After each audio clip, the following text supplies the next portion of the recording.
Amém, queridos. Eu tenho uma palavrinha assim para trazer. Ela é curtinha. Acho que 1h30 eu consigo dar conta.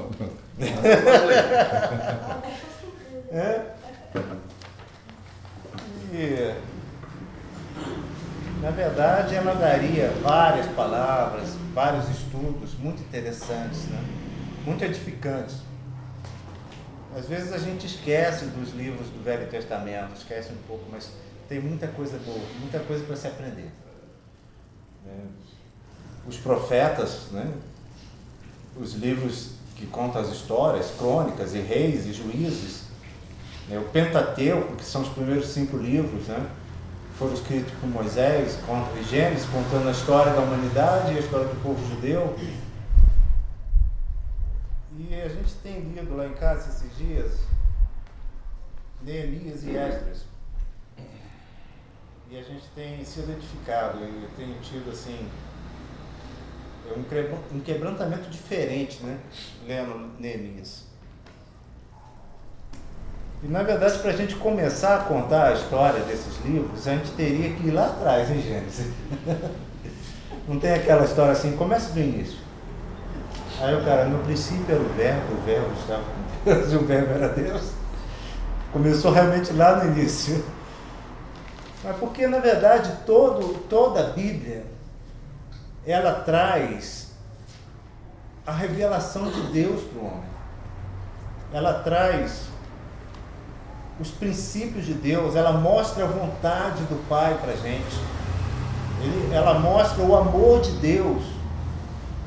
Que Deus, em todo momento, quando Ele criou o homem e a mulher, Ele queria ter muitos filhos, Ele queria ter uma família de muitos filhos.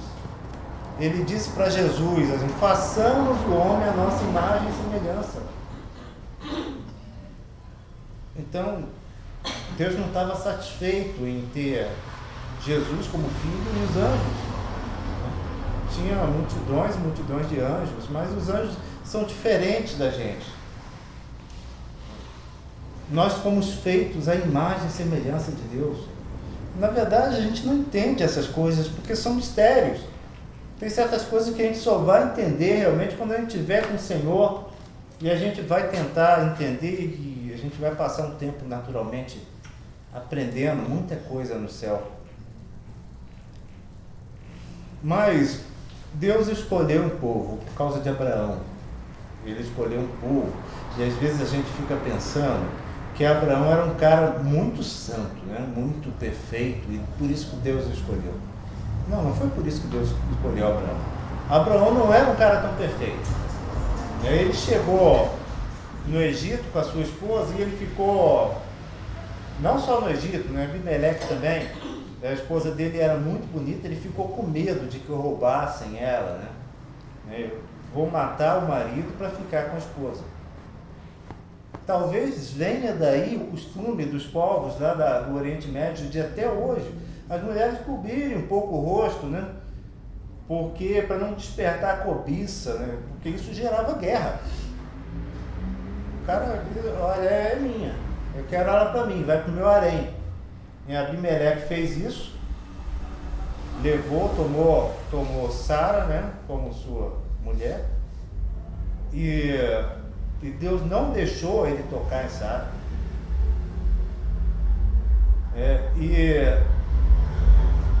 E ele disse para Sara, não, você diz que é minha irmã. Na verdade era meia irmã, né? Então, você tem aí a ocultação da verdade, né? Abraão, com medo, não teve fé, ocultou a verdade, então ele não era essa pessoa que às vezes a gente pensa, né? Quem sou eu? Né? E na verdade Abraão dizia a mesma coisa, Senhor, quem sou eu para ir para uma terra que você me prometeu? Mas ele resolveu obedecer. Por isso que ele está indo. Esse besouro é muito inocente, né? Ele nem cheiro tem. Então, queridos, Deus escolheu Abraão, né? E através de Abraão, ele disse, eu vou abençoar todas as famílias da terra. Eu vou abençoar a sua semente, né, a sua descendência, será tão numerosa quanto os grãos da areia do mar, as estrelas do céu. Você pode contar as estrelas do céu? Então, ninguém pode contar. Na verdade, ninguém pode contar.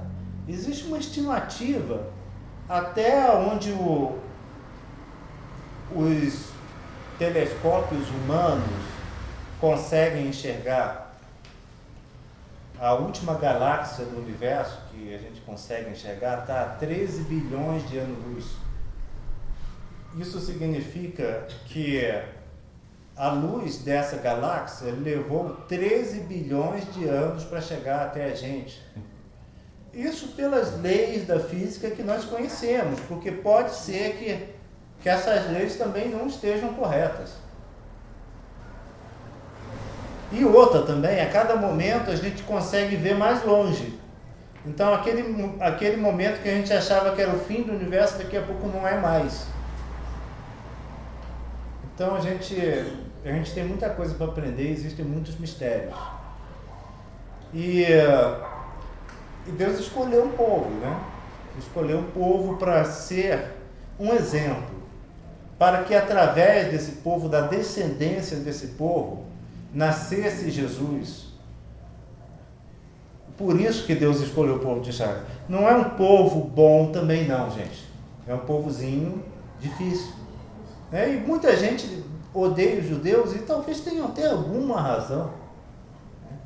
Mas nós devemos amar o povo judeu. Porque a palavra diz que aqueles que amam o povo judeu e os abençoam também são abençoados. E esse povo, ele chegou na terra prometida, uma terra que Deus deu a eles, né?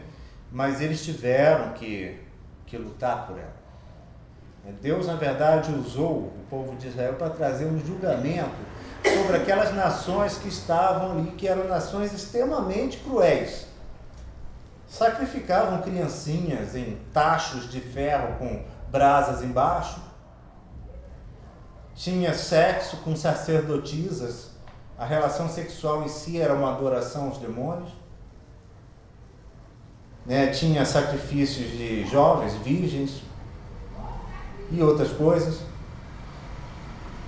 Então, o povo de Israel foi usado para fazer uma limpeza, mas eles, ao mesmo tempo, eles não obedeceram completamente, porque eles deixaram ficar alguns povos. E esses povos foram trazendo uma contaminação para o povo de Deus. Aquele povo que deveria se render a Deus, manter uma vida santa, separada, estava contaminado. E os profetas eram levantados por Deus. Os profetas eram levantados e traziam palavras de orientação, de arrependimento, mas eles não se arrependiam. Vamos ler em Jeremias 25, capítulo 1, versículo 1 a 12. Depois, se alguém puder ler, abre Daniel, capítulo 1. O outro, abre em Esdras, capítulo 2. Eu abro Esdras. Tá. Jeremias é o... Jeremias 25.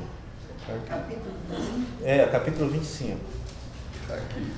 Pode começar aí, Marcinho. Jeremias 25, capítulo 25. Versículo 1. E a todos os reis de Zimri, e a todos os reis de Elam. Não. É isso? Capítulo 25, versículo 1. 25? 1. Pensei se for 25, 25. Tá. A palavra que veio a Jeremias acerca de todo o povo de Judá, no ano 4 de Jeoaquim, filho de Josias, rei de Judá, que é o primeiro ano de Nabucodonosor, rei de Babilônia, a qual anunciou o profeta Jeremias a todo o povo de Judá e a todos os habitantes de Jerusalém, dizendo: desde o ano 13 de Josias, filho de Amon, rei de Judá, até este dia, que é o ano 23, veio a minha palavra do Senhor e vou-la anunciei a vós. Tá bom, deixa eu fazer um comentário antes de você continuar. Nós tivemos aí 2 reis, Josias e depois o filho dele, Joaquim, ou Jeoaquim, governou no lugar do pai. E lá no reinado de Josias, Jeremias já estava profetizando. Ele passou anos profetizando. Arrependam-se dos seus pecados. Porque Deus vai trazer um julgamento. Pode continuar. E vou-lo-se a vós, madrugando e falando, mas vós não escutastes. Também vos enviou o Senhor todos os seus servos, os profetas, madrugando e enviando-os, mas vós não escutastes, mas inclinastes os ouvidos para ouvir. Dizendo: convertei-vos agora, cada um de seu mau caminho e da maldade das suas ações, e habitai na terra que o Senhor vos deu e a vossos pais, de século em século. E não andeis após deuses alheios para os servirdes, e para vos inclinardes diante deles, nem me provoqueis a ira com a obra de vossas mãos, para que vos não faça mal. Todavia, não me destes ouvidos, diz o Senhor, mas me provocastes a ira com a obra de vossas mãos para vosso mal. Portanto, assim diz o Senhor dos Exércitos: visto que não escutastes as minhas palavras, eis que eu enviarei e tomarei a todas as gerações do norte, diz o Senhor, como também a Nabucodonosor, rei de Babilônia, meu servo, e os trarei sobre esta terra, e sobre os seus moradores, e sobre todas essas nações em redor, e os destruirei totalmente, e pô-los-ei em espanto, e em assobio, e em perpétuos desertos. E farei perecer entre eles a voz de folguedo, e a voz de alegria, a voz do esposo e a voz da esposa, o som das mós e a luz do candeeiro. Deixa eu fazer um comentário. Deus está dizendo que ia acabar com a luz, com a alegria, as pessoas iam viver escondidas, a terra ia ficar desolada por causa do pecado. Pode continuar. E toda esta terra virá a ser um deserto e um espanto, e essas nações servirão o rei de Babilônia 70 anos. Acontecerá, porém, que quando se cumprir os 70 anos, visitarei o rei da Babilônia, e essa nação, diz o Senhor, castigando a sua iniquidade, e da terra dos caldeus farei deles uns desertos perpétuos. Ok. Deus usou o império, o imperador que estava dominando na época, para fazer cumprir essa palavra. Jeremias já tinha dito: Deus vai trazer um julgamento. Deus vai trazer consequências sobre o pecado de vocês. Vocês vão perder a sua terra, vocês vão ser devastados, vocês vão ser levados como escravos, e vocês vão morar em outra cidade, no meio de outros povos. Então foi um grande genocídio. Essa palavra pode ser usada. A palavra genocídio hoje em dia ela está sendo vulgarizada, né? E por questões políticas você está atribuindo genocídio a certas práticas que na verdade não são essas, porque genocídio é o quê? Um ataque a um povo, é uma derrota, né? Assassinato de inocentes, né? Não é como você entrar em guerra contra uma nação e matar aqueles militares que estão guerreando contra você. É ir lá e matar também a família desses militares, pai, mãe, esposa, filhos, violentar as mulheres. Então foi isso que Nabucodonosor fez com Israel. Ele cercou Jerusalém. Obrigado, querido. Ele cercou Jerusalém. E os cercos eram terríveis. Como é que uma das maneiras de você entrar numa cidade é você fazer um cerco. Vamos supor que tenha muros altos, não sei como é que eram os muros de Jerusalém, mas parece que eram altos, fortes. Então a cidade fica ali guarnecida. É difícil você entrar e dominar aquela cidade. Aí o que o exército inimigo faz? Ele cerca tudo ao redor. Aí não chega comida, não chega trigo, não chega... Ele impede, por exemplo, os rios que vão passar na cidade, ele desvia o rio para não chegar água lá. Então, todo forte você tem uma cisterna. Eu estive no Rio de Janeiro e visitei um forte que ficava na entrada da Baía da Guanabara, que os portugueses construíram para defender a Baía da Guanabara. E tinha uma cisterna enorme e guardava a água da chuva dali porque se eles fossem cercados, eles tinham água para muito tempo. E tem depósitos de comida.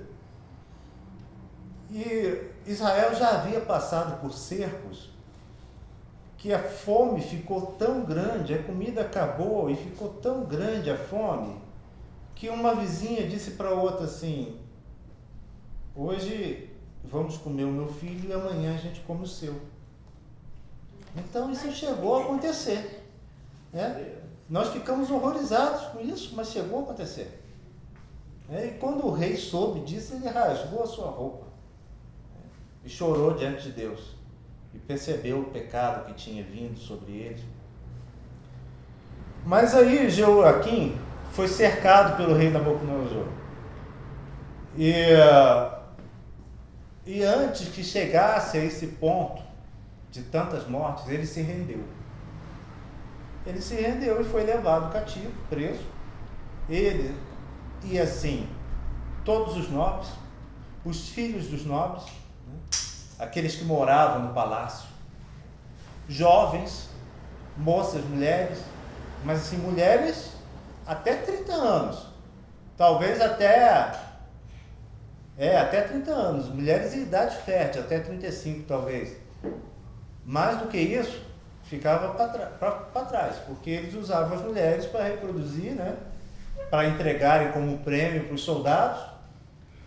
E o cara tinha lá os filhos com aquela mulher e também fortalecia o exército. Tem muitos países hoje em dia que proíbem veementemente o aborto. Não é porque eles amam a vida, mas é porque eles precisam dos filhos que nascem para fazer a economia girar, e o país continuar crescendo, manter a população e também manter o exército. Você precisa de jovens, especialmente do sexo masculino, para lutar contra e defender o país, lutar contra os inimigos. E aí ele se entregou, e nessa entrega Nabucodonosor levou como escravos essas pessoas, jovens, mulheres, homens, para trabalhar como escravos. Quem ficou para trás? Os velhos, os doentes ficaram para trás, abandonados. Às vezes você tinha lá uma viúva que dependia dos filhos para sobreviver, para plantar, para criar alguns animais, ela ficou sozinha. Então foi muito triste. No meio dos jovens que foram para a Babilônia, o rei Nabucodonosor separe alguns daqueles jovens que tenham conhecimento, que tenham sido educados, que conheçam ciências, astronomia, matemática, para que eles aprendam a língua do império, e falem a nossa língua e sejam treinados nos nossos costumes. Aí nessa leva foi Daniel e mais 3 amigos dele. Sidraque, Sadraque, Mesaque e Abednego. Eu acho que eu falei o nome errado aqui, mas tudo bem. Mesaque e Abednego. Mesaque, Abednego. São nomes persas, não são nomes judeus. O próprio Daniel deram um outro nome para ele, Belsazar, se eu não me engano.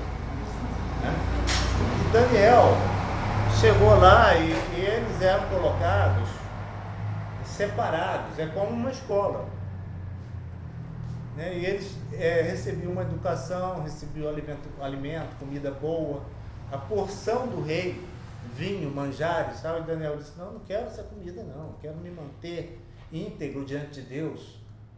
Provavelmente as carnes eram sacrificadas aos ídolos, por isso que ele não queria comer carne. Era um costume o quê? Você fazer o sacrifício, vai lá, faz o sacrifício para o seu Deus, e o sacerdote pegava aquela carne que ele tinha sacrificado e levava para o açougue que ficava do lado do templo e vendia. Era assim que se fazia. Né? Inclusive, os irmãos cristãos ficavam em luta diante disso, porque eles queriam comprar carne, comer carne, né? Porque é um alimento que sustenta, e aí eles tinham que comprar dos açougues, dos templos, dos diversos templos onde eles estavam. E Paulo disse, olha, na verdade, esses deuses nada são. E se vocês orarem, tudo é santificado pela oração. Pode comer. Né? Então, é por causa disso. E outra coisa interessante, né? Daniel e seus compatriotas foram levados, mas olha que interessante. Eles eram pessoas educadas. Eles foram separados porque tinham conhecimento. Essa é uma coisa que nós temos que buscar para os nossos filhos sempre. Conhecimento, dar o melhor que nós pudermos, para que eles se preparem, estejam preparados, porque isso pode ser um diferencial algum dia. E tal, e ficaram lá, ficaram presos lá. E nessa história, né, nós temos aí a história de Esther. Esther era o quê? A sobrinha, me parece que era a sobrinha de Mardoqueu. Isso. Né? E ela teve aquela situação toda lá, que o rei estava fazendo uma festa, e a rainha Vasti, né, chamou a rainha Vasti para exibir ela diante de todos, né, dos convidados. Né? Olha como é que é bonita minha esposa. E ela não quis ir. Né? Ela teve um ímpeto de rebeldia, de insubmissão, e não quis ir. E aí, tudo bom? Todos. E nessa, né, os conselheiros falaram, meu rei, imagina o que vai acontecer com nossas esposas, com nossas famílias. Todas as mulheres vão fazer a mesma coisa. Porque se a rainha pode fazer isso, se a rainha pode dizer não, nossas mulheres também podem. Acabou os nossos casamentos. E aí o rei disse assim, não, vocês têm razão. Então destituiu a realeza da rainha, Vasti, e disse assim, agora eu preciso de uma nova rainha. E Mardoqueu, mais do que rapidamente, ele entendeu a oportunidade de Deus. Essa é uma oportunidade. Deus está dando uma oportunidade. E Mardoqueu, gente, ele não era assim um tiozinho. Ele tinha filhos, sobrinhos. Essa era uma sociedade e ainda é, embora muito tenha se perdido em Israel sobre isso, mas muitos povos do Oriente mantêm, é uma sociedade patriarcal. É uma sociedade que o homem mais velho, ele tem a responsabilidade de cuidar, ele tem uma responsabilidade com toda a sua família. E todos os mais novos respeitam muito o mais velho. Você tem, por exemplo, veja o que aconteceu no Afeganistão. Os Estados Unidos entrou lá no ano 2000 e 2001, alguma coisa assim, 2002, e rapidamente eles derrotaram o Talibã. Mas o Talibã se recolheu, foi para as montanhas, gastaram lá, o exército americano gastou fortunas e fortunas jogando bomba e matando gente, muitos inocentes no meio, morrendo, jogando bomba que derrubava a montanha, aí matava alguns do Talibã, mas enquanto isso não se percebeu uma coisa: os chefes dos clãs continuaram, né, tendo filhos. Cada família lá, cada homem tem 8 filhos, 6, 8, 10, porque eles também podem casar com 1 ou 2 ou 3 mulheres. Cada filho desse era um novo guerreiro sendo criado. Imagina quantos nasceram aí de 20 anos para cá e foram se tornando guerreiros, jovens. E você tem lá um ancião, um chefe de uma família. Imagina o seguinte, o chefe de uma família que tenha tido 8 filhos. E cada um dos filhos casou e teve mais 8. Então vamos supor que ele tenha 60 anos.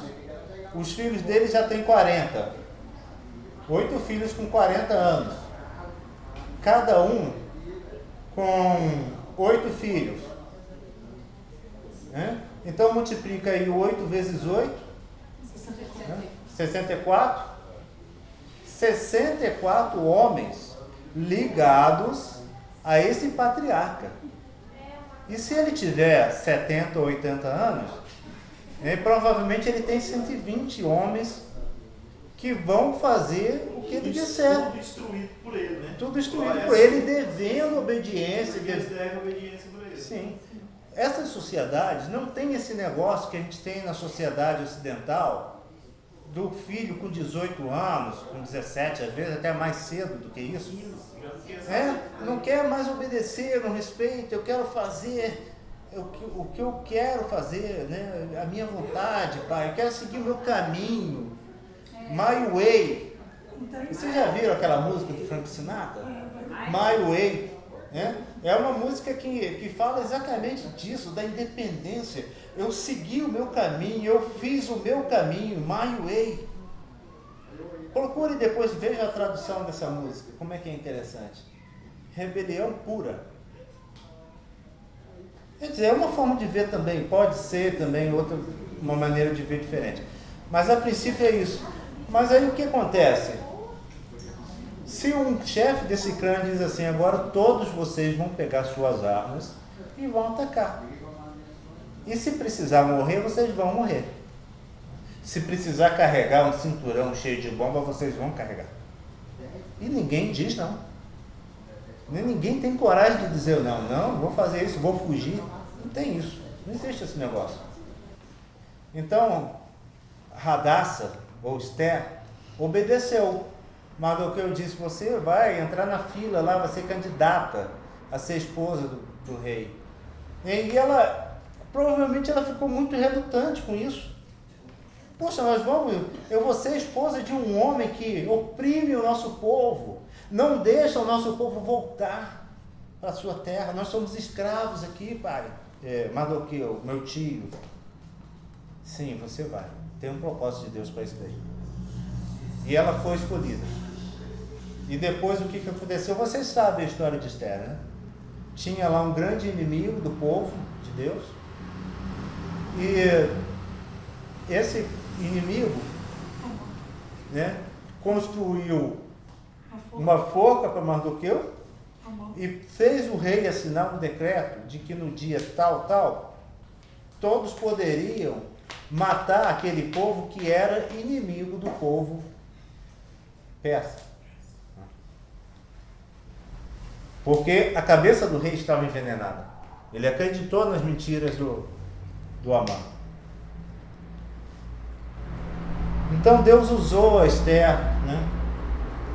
Ela orou, o povo orou, se arrependeu, jejuou.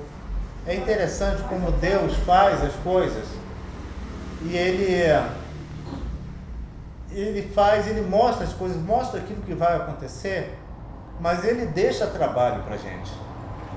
Ele não resolve tudo sozinho, Deus não faz isso. Ele disse para Noé, Noé, eu vou trazer julgamento sobre a terra, mas constrói uma arca para sua família. Se salvar, Ele não poderia ter Deus mesmo construído? Claro que sim. Mas ele queria que Noé construísse. Ele queria que Noé construísse porque ele e toda a sua família estavam envolvidos naquela obra. Os filhos todos trabalhando juntos. Imagina que coisa linda, uma empresa que você tem a sua família junto. Familiar, né? Tudo aquilo que vocês constroem, vocês veem as dificuldades e veem as dúvidas, né? Mas, poxa, nós estamos num propósito. Qual é o propósito?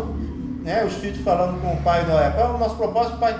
Nós vamos construir uma arca porque Deus mandou, então nós estamos obedecendo. Esse é o nosso propósito. E aí passava lá, o povo olhava assim, pai, vamos lá no campeonato, vocês não estão. Não, nós vamos trabalhar esse final de semana. Nós temos que lixar uma parte da arca para poder aplicar o piche, betume. Não, cara, vocês estão doidos, não vai chover, não chove. Né? Não existe esse negócio de chuva, o que vocês estão falando não existe.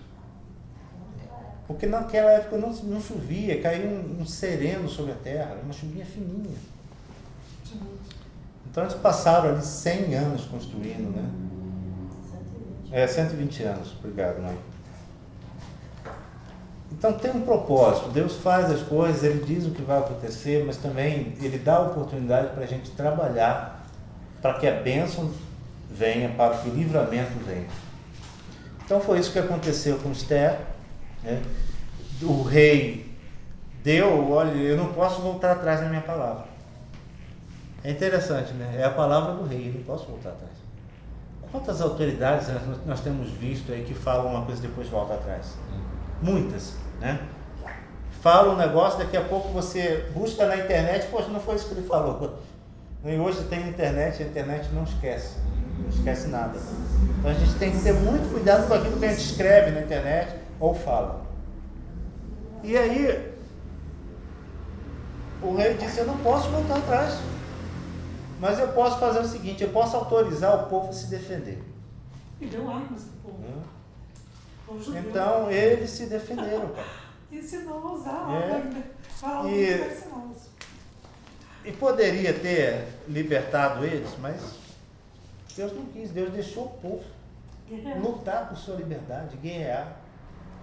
Usaram armas, espadas, arcos, lanças, escudos. E aí, nesse tempo, né? Eu não sei se Daniel estava vivo na época de Esther. Mas aí Neemias era copeiro do rei. Copeiro do rei era um cargo de muita confiança, porque ele tinha a obrigação de experimentar a comida do rei. Uma das formas mais comuns de matar um rei era envenenar, era colocar algo na comida. Colocava alguma coisa ali, o gosto, o sabor da comida misturava, a pessoa não percebia, daqui a pouco, bum, morria. Então também era comum você ter experimentadores da refeição. E aí o pessoal ficava vendo lá se ia acontecer alguma coisa, né? Que empreguinho, dureza. Que emprego, né? Também é. Queria não. É um emprego bom e ruim ao mesmo tempo, porque vai que o veneno era de ação prolongada, né? Para fazer ação depois de 1 hora. E aí, então ele tinha esse emprego, ele experimentava a comida do rei. Então era um cargo de muita confiança. Por que ele tinha esse cargo? Queridos, provavelmente é por causa de Esther. Talvez o marido dela, o primeiro rei, o Assuero, tenha morrido, né? E já fosse o segundo, Artaxerxes. Né? E aí criou-se uma tradição de colocar algumas pessoas do povo judeu ali para servir no palácio, porque foi entendido que eram pessoas de confiança. O primeiro marido de Esther, né, o rei Assuero, teve um momento que ele ficou sem sono e ele procurou lá as anotações, né, chamou os seus empregados, me tragam aqui as anotações, quero ler alguma coisa para ver se dá sono. Essa é uma estratégia boa, está com sono, está sem sono. Lê a palavra, o sono vem rapidinho, né? Agora se você pegar o celular para ver filminho, aí não vem não. E aí o que acontece? Ele entendeu, poxa, ele viu lá, olha, lá atrás Mardoqueu ouviu sobre um atentado que iria ser feito contra o rei. Avisou. Então honrou Mardoqueu, fez ele desfilar pela cidade e tal. Então criou-se aí, poxa, esse povo é um povo de confiança. Eles estão aqui, eles estão subjugados, eles estão longe da sua terra, mas eles têm confiança, eles têm integridade, eles têm aí um Deus, um código de leis, né, do Deus deles que não permite que eles ajam com deslealdade. assim, essa é uma lição para a gente como empregados, né? A gente tem que ser leal aos nossos chefes. Isso é totalmente diferente daquilo que o mundo diz, né? Deixa o chefe se lascar. Tem um programinha aqui que você está vendo um produto, deixa o chefe se lascar, deixa que ele resolva, isso não é minha obrigação, né? Bem no peso, né? Que aquilo lá vai cair em cima dele, né? Uma hora, né? Pode cair em cima, inclusive, dele, né? Então, essa é uma coisa que a gente leva para o nosso dia a dia, né? A gente que tem chefes que trabalha, né? Você tem que ter uma postura de honestidade, de lealdade com a chefia, com seus colegas, de honrar. E a própria palavra, Paulo diz isso, né? Vós servos, trabalhai para os seus senhores como para Deus. Vocês não estão trabalhando para vocês, não. Isso é ilusão. Aquilo que vocês estão fazendo, se é para etiquetar mercadoria, é para Deus. Se é para lavar um banheiro, é para Deus. Se é para carregar peso nas costas, é para o Senhor que vocês fazem. Isso é oportunidade. Por isso que a gente começou aqui a reunião pensando, quando foi que começou a reunião? Começou muito antes da gente chegar aqui, quando a gente estava em casa fazendo comida, servindo. Geralmente quem serve lá em casa a comida é a Denilza, mas hoje eu tive a oportunidade de servir também. Eu fiz uma carninha na brasa, né? E estava meio relutante, né? Só querendo ficar lá lendo, né? Eu disse, não, amém. Levantei, obedeci, né? E fui lá fazer a carne, ficou boa.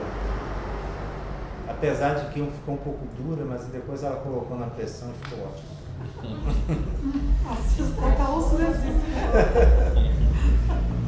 Mas é isso aí, isso é benção, queridos. Isso é maravilhoso. Essa oportunidade de servir, cara, você sai assim, imenso, obrigado. Estou vendo aí sua esposa olhando para você, Alex.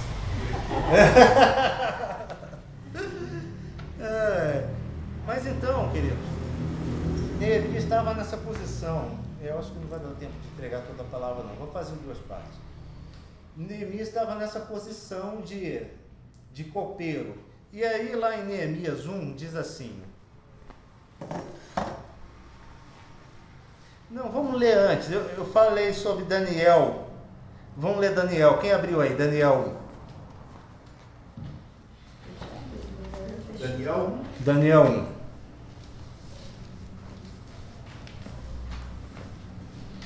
Na verdade, eu já falei um pouco sobre isso, mas vamos ler de novo. Para fixar. Isso fixa a palavra em nós. Eu não está conhecendo a palavra que o Paulo tinha dito.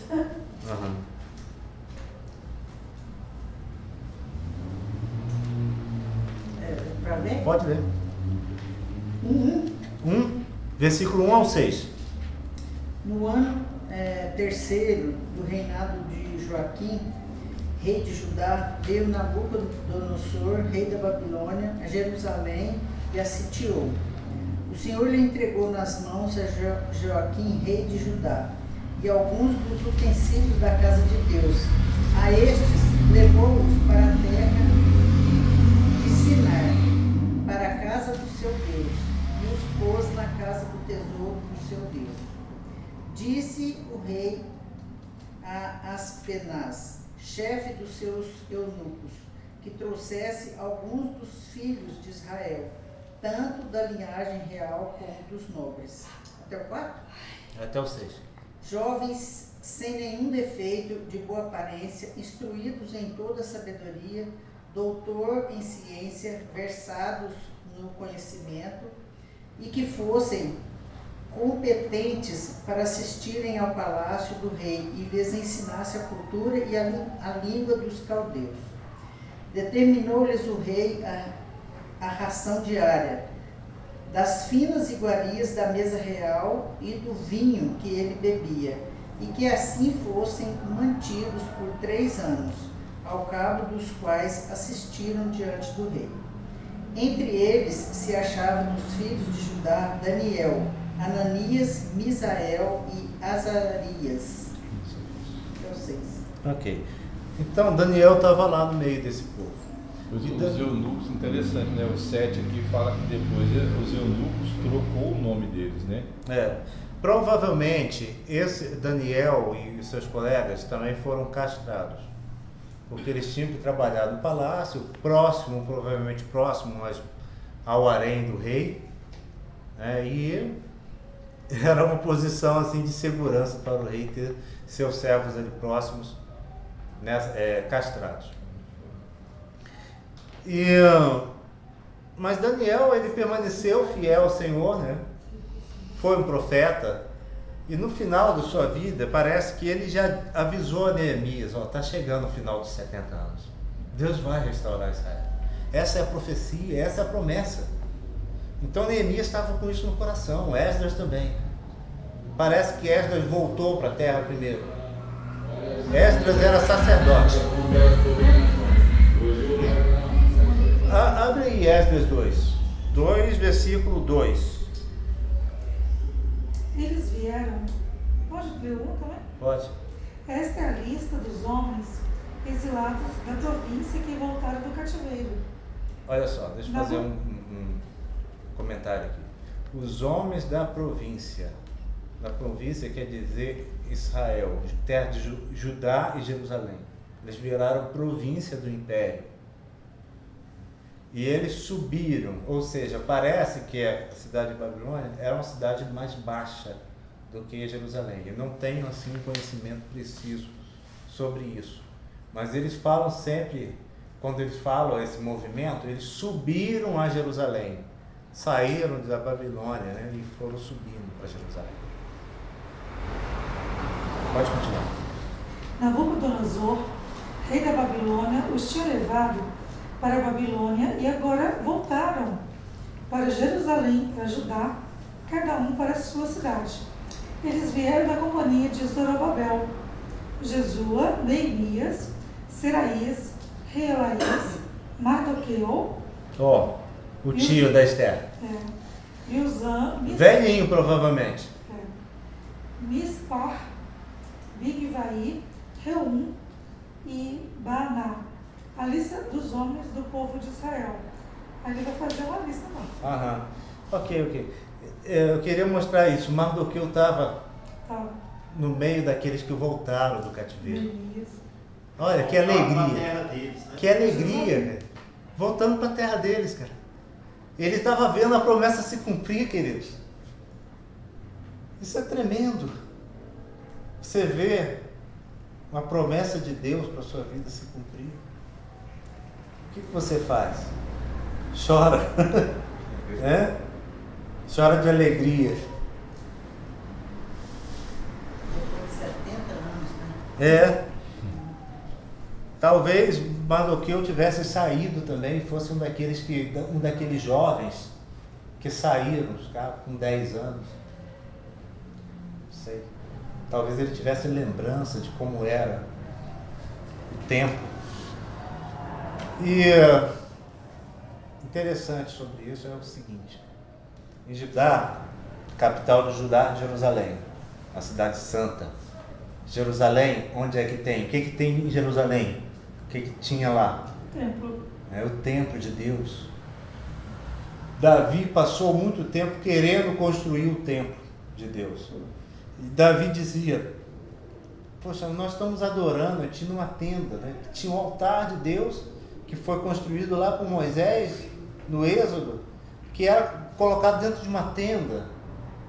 E disse assim: mas... Aí Deus disse para Davi: tem muita diferença não, você acha que eu habito numa tenda ou numa casa construída por vocês? Eu fiz o mundo. Mas aí Deus concedeu: tá bom, vou deixar vocês construírem um templo para mim. Ô, Maurício! Mas... Parabéns! Alô! Vou deixar vocês construírem um templo. Mas não vai ser você, Davi, não. Não vai ser você que vai construir, não, porque você está com a mão muito suja de sangue. Você guerreou muito. Seu filho vai construir. Então Salomão construiu o templo. Salomão, ele teve um período de paz, né? Por causa da sua sabedoria, e ele foi fazendo acordos, e ele foi ficando muito rico. Muito rico. Quando Deus perguntou, o que você quer para governar, Salomão? Ele poderia ter perguntado, não, eu quero uma rainha, uma esposa bonita, do meu lado, né? Ele poderia ter pedido, não, eu quero muito ouro para poder bancar um exército, ter um palácio com muitos empregados. Mas ele disse, eu quero sabedoria, Senhor. Ele pediu a melhor coisa que ele podia ter pedido, sabedoria. Porque através disso, todo o resto foi dado a ele.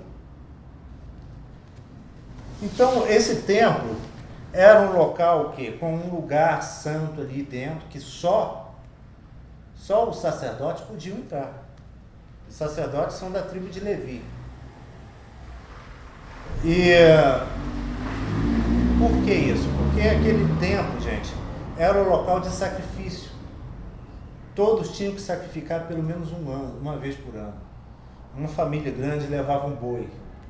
Uma família menor levava um cordeiro. Uma família pobre levava uma pomba. Eu acho que deveria ser um sacrifício individual levar uma pomba. E aí, lá no templo, quando Jesus entra no templo e vê lá o comércio no átrio na frente, né? Não sei se exatamente era o átrio, num dos espaços do templo, porque era esse comércio que acontecia. Pessoas vendendo cordeiros, pessoas vendendo ovelhas. Aí ficava fácil, né? Aí o cara não tinha aquele trabalho de criar, de acompanhar, de ir levantar cedo para ver se a cerca do galinheiro estava certinho, não tinha entrado ninguém ali, um bicho para comer. Então, quando você prepara o seu sacrifício é diferente, né? Os caras iam lá e compravam. E Jesus ficou indignado com aquilo. Mas Jesus estava no segundo templo. O primeiro templo foi feito por Salomão. Nabucodonosor veio, roubou todos os utensílios de prata e de ouro, levou para a Babilônia e destruiu. Destruiu Jerusalém, destruiu o primeiro templo. Na verdade, eu ainda preciso me aprofundar nesse estudo, porque talvez tenham sido também os inimigos de Israel ali ao redor que contribuíram com essa destruição. Porque todos os homens fortes foram levados embora, então Jerusalém ficou entregue aos chacais, aos bandidos. Então eles passaram esses anos todos orando e com saudade da terra. É diferente, né, cara? Eu trabalhei durante muitos anos no Espírito Santo, numa empresa, né? E tinha colegas que tinham saído do Rio de Janeiro. E eles ficavam sempre sonhando, não, quando eu me aposentar, quando eu for para a reserva, eu vou voltar lá para a cidade do interior. Um deles, a maioria não volta, mas um deles voltou. Chegou lá e disse assim, rapaz, Teixeira, tá tudo diferente. 30 anos fora, né? Tá tudo diferente, muitos dos meus amigos já morreram, estão todos trabalhando, muito ocupados. Então você às vezes quer reviver um negócio que não existe mais. Então tá, mas aí eles queriam voltar para Jerusalém. Porque principalmente, gente, a motivação deles voltarem para Jerusalém era terem novamente um templo para poder fazer o sacrifício. Esse é um mistério também, eu estava até conversando com o Alex esses dias, que eu não entendo, mas o sacrifício, o que paga o pecado é o sangue derramado. Quando Adão e Eva pecaram, Deus foi lá e pegou um cordeiro e sacrificou o cordeiro pelo pecado deles. Ele tirou a pele desse cordeiro e fez roupas para Adão e Eva. Foi o primeiro sacrifício pelo pecado. E essa prática veio ao longo dos anos. Até hoje existem alguns lugares que fazem esses sacrifícios. No nosso meio, nós temos um pessoal espírita que também acredita nisso, em fazer sacrifícios para os orixás, em busca de algum benefício. Vai lá, mata uma galinha, vai lá, mata um cabrito. Mas Deus não aceita mais esse sacrifício. Por quê? Porque Jesus veio e se sacrificou por nós. o sangue do Cordeiro de Deus foi derramado. E esse sangue é tão precioso porque é do Cordeiro de Deus, é o sangue do Filho de Deus que foi derramado uma só vez. Antes você tinha que fazer um sacrifício uma vez por ano, agora não precisa mais. Ele foi derramado de uma vez por todas. Nós fomos incluídos na família do Senhor uma vez por todas. E esse sangue, ele cobre os nossos pecados, cobriu os pecados de todos aqueles que se arrependeram da época de Cristo até hoje, e ainda irá cobrir daqueles que irão nascer e que se arrependerem.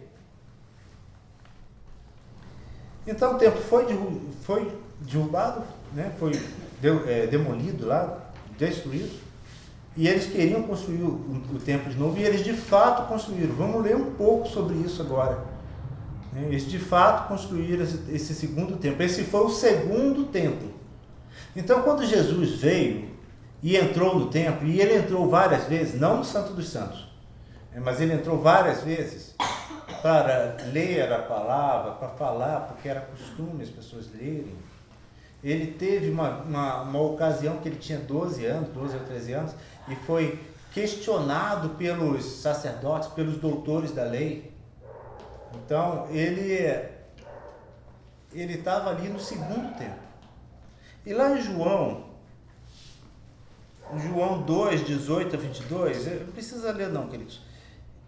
Jesus fala assim, esse templo vai ser destruído em 3 dias. E aí os homens perguntam assim, mas como? Nós levamos 46 anos para construir esse templo. Aqui em Neemias, nós temos a indicação de que foram 4 ou 5 anos para reconstruir o templo. Provavelmente, todo o templo levou mais tempo do que isso, porque era muito grande. Então, você tem ali a reconstrução desse templo e Jesus dizendo, ele vai ser todo destruído. E eles disseram, mas nós levamos 46 anos, Jesus. Colocaram em descrédito, em dúvida, a palavra de Cristo. Senhor, você está doido, nós não sabe o que está falando, nós levamos 46 anos para construir isso aqui. E Jesus diz assim, não vai ficar pedra sobre pedra. E aí o que aconteceu? Mais ou menos 36 anos depois da morte de Jesus, houve uma rebelião em Jerusalém. Os romanos foram lá e atacaram, combateram essa rebelião, destroçaram, mataram muita gente e puseram fogo no templo, destruíram o templo. Só que eles não sabiam que dentro do templo estava cheio de ouro e prata. Os utensílios. Mas eram 800 talheres, eram bacias, era muita coisa de ouro, de prata, nem fala. Porque para fazer um sacrifício de uma pomba, gente, não é de qualquer jeito. Era uma bacia de ouro. A faca era de ouro. Se fosse um outro bem assim, talvez a pomba fosse a bacia de prata, mas o cordeiro era a bacia de ouro. As facas todas de ouro. Para aspergir lá o sangue, era uma coisa de ouro.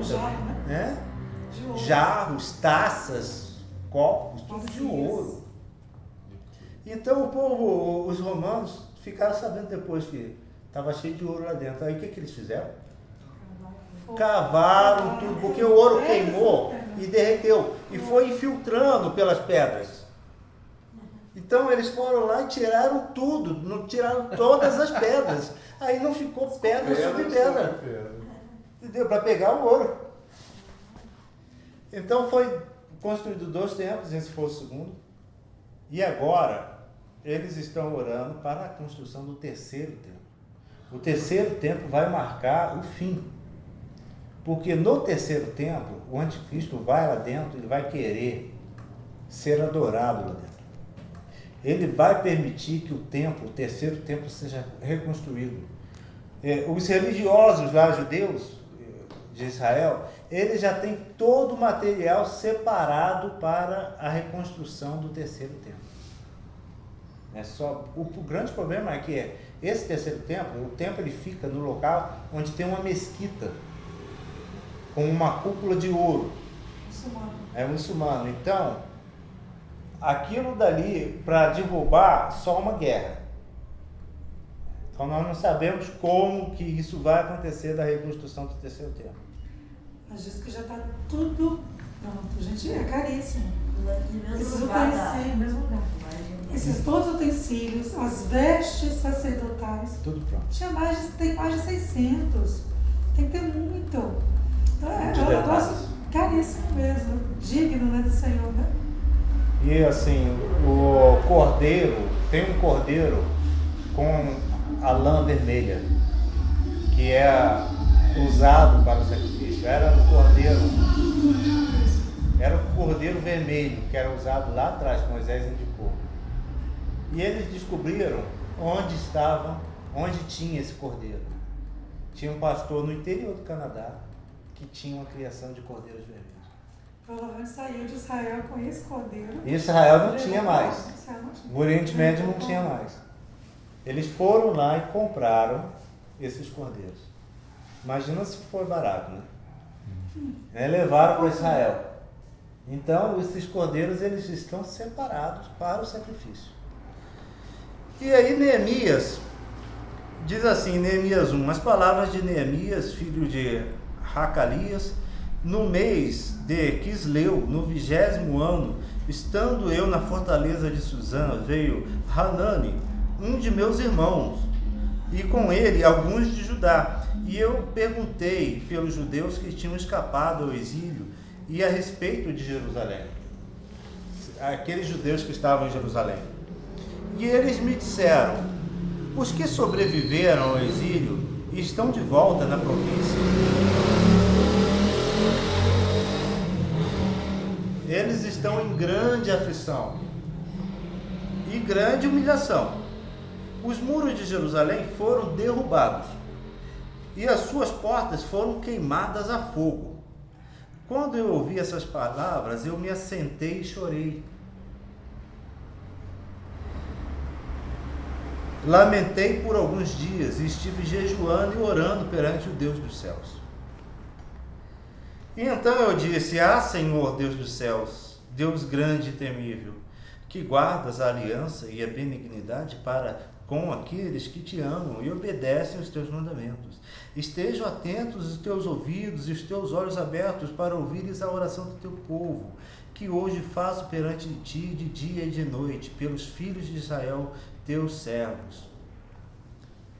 O copeiro do rei, olha o que ele diz, assim, eu faço confissão pelos pecados que temos cometido, pelos pecados dos filhos de Israel que temos cometido contra ti.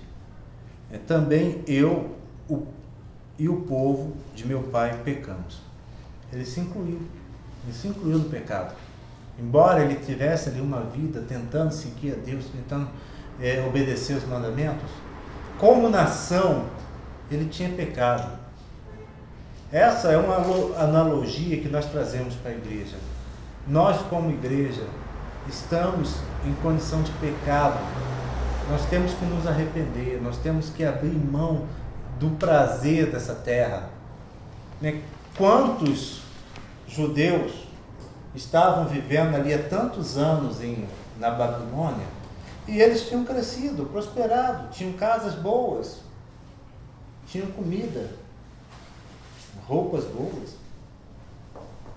E eles provavelmente tinham até esquecido desse negócio de voltar para Israel e adorar lá. Mas Neemias, com o coração dele atento, querendo ver a promessa de Deus. Temos procedido perversamente contra ti e não temos obedecido os teus mandamentos, nem os teus estatutos, nem os teus juízos, que tu ordenastes a teu servo Moisés. Lembra-te da palavra que ordenaste a teu servo Moisés, dizendo, se fordes infiéis, eu vos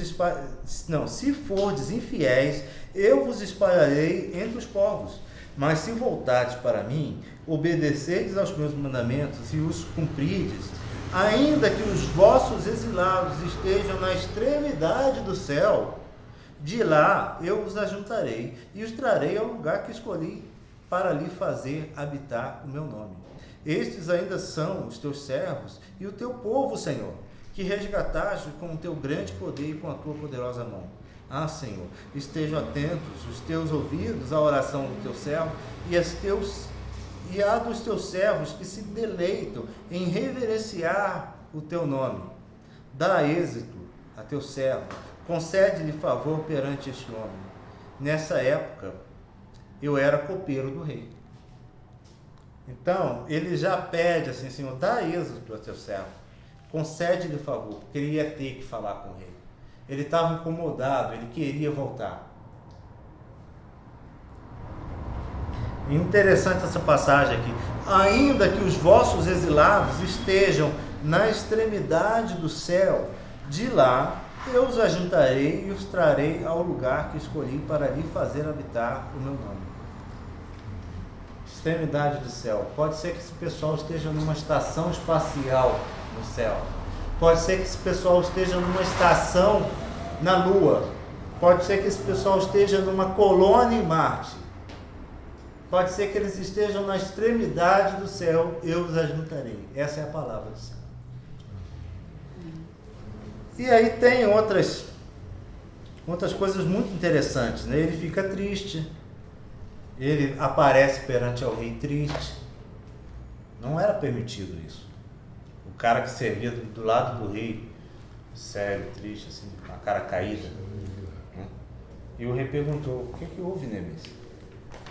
Por que você está triste? E aí ele arrisca, né? Arrisca tudo. Ele fez como Esther. Esther arriscou tudo. Ela não podia aparecer na presença do rei sem ser chamada. Mas ela foi. Numa posição de fé. Uma posição de quebrantamento. Despedir a Deus. Vai na frente, Senhor. Tem outras passagens tremendas no livro de Neemias, queridos. Eu sugiro que leiam. Tem um momento que eles constroem o altar, eles conseguem reconstruir o altar. Não era o templo ainda, mas só o altar para começar a fazer de novo o sacrifício a Deus. E quando eles fizeram aquilo e voltaram os sacrifícios a Deus, aqueles que tinham vindo da Babilônia gritavam de alegria. E aqueles, os velhinhos que estavam ali, que tinham visto o primeiro templo, choravam de tristeza e gritavam de tristeza. E os dois gritos se misturavam. E o barulho era tão grande que os vizinhos ao longe ouviam.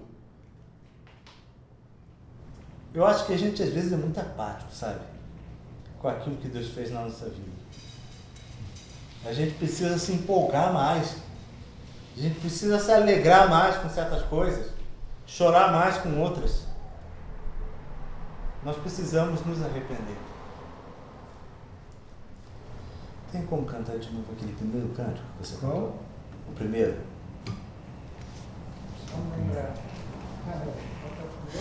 Eu estava vendo uma aqui. E assim, Alexandre, nesse tempo todo, desde lá do começo, né, o Senhor sempre colocava os profetas, né, e estava ali com o povo, falando, né, que gente, arrepende, vamos voltar para Deus, que vai acontecer isso e isso. Aí as coisas aconteciam mesmo, as profecias naquela época não demoravam muito tempo para acontecer, né?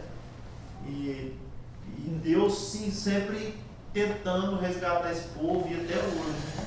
Cada dia vem um e outro, e os irmãos juntos, gente, vamos voltar, vamos.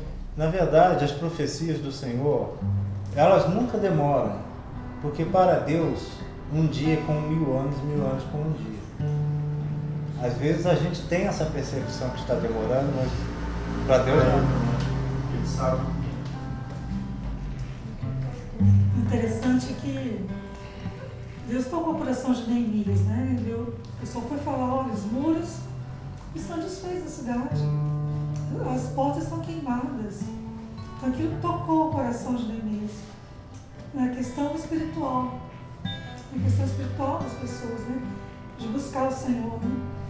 Então, e aí, deixa eu me trazer fala a próxima vez, né? Que Deus, colocou um reino que os ajudou. Neemias, ele se dispôs o coração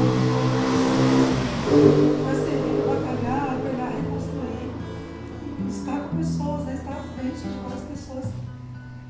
E tudo, Deus foi movendo todas as pessoas que eles precisavam, né? Equipamentos, pessoas e tudo mais. Eu falo, a gente precisa ler o livro, né? A gente lê.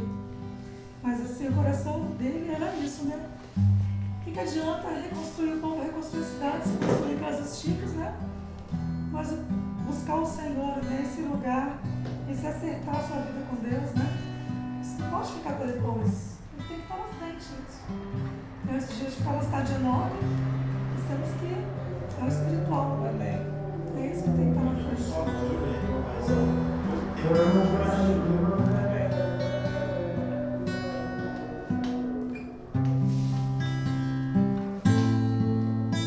Essa música que nós cantar é livre acesso, que chama.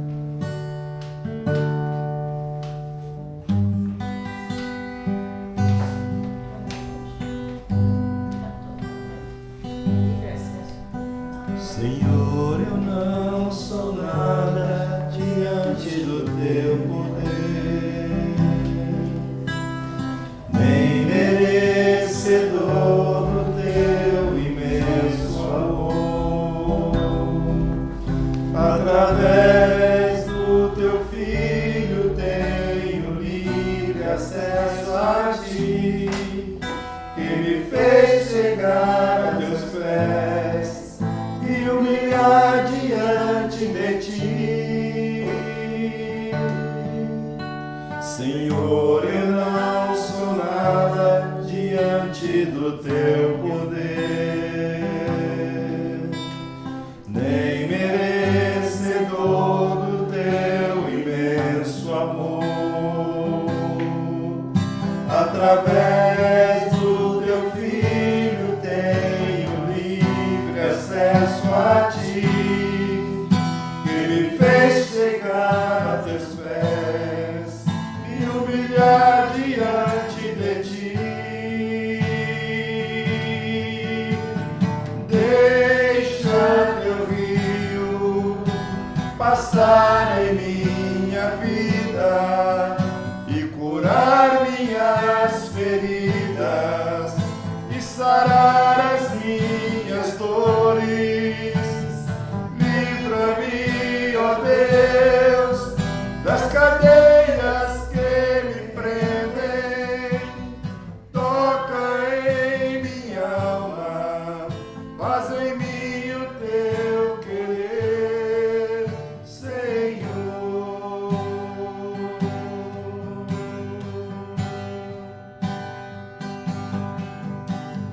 Deixa teu rio passar em minha vida e curar minhas feridas e sarar as minhas dores.